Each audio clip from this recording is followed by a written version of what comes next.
Rasti i Bleon Amatës përbën një nga çështjet më të ndërlikuara dhe të pasbardhura në Shqipëri, ku prej vitesh mungojnë përgjigjet zyrtare për fatin e saj. Zhdukja e Bleonës nuk u shoqërua me prova të drejtpërdrejta, dëshmi përfundimtare apo konkluzione të qarta nga autoritetet, duke e kthyer këtë histori në një dosje të mbushur me pikpyetje. Që në momentet e para, hetimet u përqendruan në rrethin familjar dhe kontaktet e fundit të saj, por asnjë pistë nuk u finalizua me përgjegjësi penale konkrete. Sipas informacioneve të bëra publike ndër vite, dita e zhdukjes së Bleon Amatës paraqet mospërputhje të rëndësishme në dëshmi dhe kohës gjatje. Ka pasur deklarata të ndryshme mbi lëvizjet e saj të fundit, personat me të cilat është parë dhe komunikimet që ka kryer. Këto mospërputhje kanë ngritur dyshime se hetimi fillestar mund të ketë qenë i mangët ose i vonuar, çka ka ndikuar drejt për drejt në humbjen e provave të mundshme vendimtare.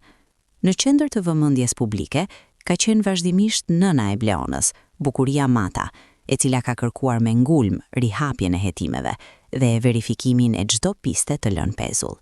Ajo ka deklaruar se nuk është përballur kurrë me një përgjigje të qartë nga institucionet dhe se dyshon se e vërteta po mbahet e fshehur.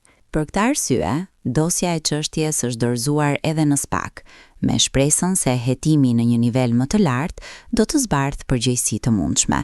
Megjithatë, edhe pas përfshirjes së institucioneve të posaçme, rasti i Bleon Amatës mbetet pa një epilog zyrtar. Nuk ka persona të arrestuar, nuk ka prova të publikuara dhe nuk ka një version përfundimtar të ngjarjes.